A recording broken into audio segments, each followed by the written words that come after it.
लोग देखेंगे कि सरफराज का खेल खत्म होने वाला है। अनकरब वो अपने मंत्र की अंजाम तक पहुंचेगा, क्योंकि सरफराज बेशर्म इंसान अपना मुंह उठाए अगले दिन ऑफिस आ जाएगा। वो ऑफिस तो आ जाएगा, मगर उसे अंदाजा नहीं होगा कि ये उसका ऑफिस में आज आखिरी दिन है, क्योंकि जब वो आएगा तो मैनेजर उसे रेजिग्नेशन लेटर थमा देगा और साथ में जो इसका हिसाब बनता है, जो उसके कुछ दिन सैलरी के पैसे बनते हैं, तो उसके कुछ दिन के पैसे बनते हैं सैलरी के, वो उसे दे दिए जाएंगे। वो जाते जाते नौ शर्मा के ऑफिस में आएगा। नौ शर्मा के ऑफिस में आएगा तो वो जाफर से थोड़ी बेहदात करेगा। तुम उसे कहेगा कि तुम हो तो फरमाबरदार शाह साहब के शाह फरमा के। फिर नू शर्मा की तरफ देख के कहेगा कि जो दुआ पहले तो मेरे हिस्से में आई। ये सुनकर नौ शर्मा आग बगोला हो जाएगा। वो अपनी ड्रॉ से गन निकालेगा और डायरेक्ट सरफराज के सर पे तान देगा, मगर नौ शर्मा गोली नहीं चलाएगा। सरफराज इस बार भी लकली बच जाएगा। हैरान की तो यह है कि सरफराज की जुर्रत देखो, एक बार गोली खाते खाते बचा है, दूसरी बार फिर नौ शर्मा के सामने वही बकवास कर। आखिर नौ शर्मा तो यहां से बच जाएगा, मगर कहानी इतनी जल्दी सुलझने वाली नहीं है, क्योंकि अब ये उलझती जाएगी कश्मला, क्योंकि कराची आ चुकी है। वो अपनी बेटी के इलाज के लिए ना शर्मा और दुआ के साथ हॉस्पिटल में होगी। पहले तो वो ये करेगी कि दुआ को मां ना बनने के ताने मारेगी। वो ना शर्मा को कहेगी कि मैं यहाँ रू। शर्मा उसे कहेगा कि आप चली जाए, मैं संभालू, मगर वो कहेगी कि नहीं, मैं रुकती हूँ, मैं माँ हूँ ना, मैं अपनी बच्ची के बगैर नहीं रह सकती। उसकी क्या हाल है, कैसे हाल है, मुझे फिक्र रहेगी। वो कहेगी कि एक माँ की तकलीफ वही औरत समझ सकती है जो कभी मां बनी हो। इस बात का मकसद वाज था कि वो दुआ को नीचे दिखाना चाहती थी, क्योंकि दुआ अभी तक मां नहीं बनी है, वो अभी तक प्रेग्नेंट नहीं हुई है। मगर कश्मला के ये सारे नाटक है, उसका असल मकसद दुआ को मरवाना है, क्योंकि वो कराची आते साथ ही सरफराज से मुलाकात करेगी। उसे पता चल जाएगा कि सरफराज की वजह से इन सबकी जिंदगियों में इतना वावला हुआ है, तो वो सरफराज से राब्ता करेगी, सरफराज को मिलने के लिए बुलाएगी,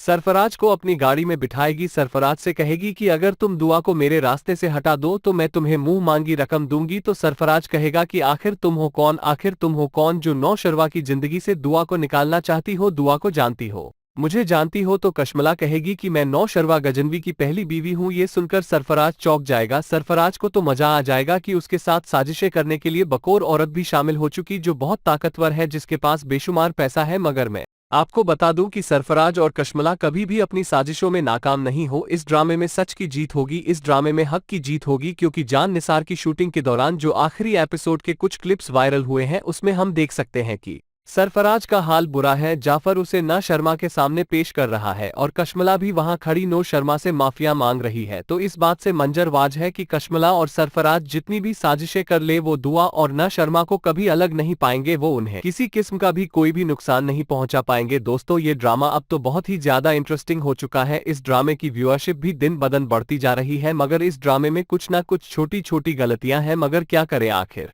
है तो ड्रामा ना, हम इन गलतियों को भुला देते हैं। हम इस ड्रामे के पॉजिटिव पॉइंट्स, ना शर्मा गजनवी की एक्टिंग, हम हमेशा से ड्रामों के पॉजिटिव पॉइंट्स पे फोकस करते हैं। इस ड्रामे में दानिश तैमूर, हिवा बुखारी की एक्टिंग लाजवाब है।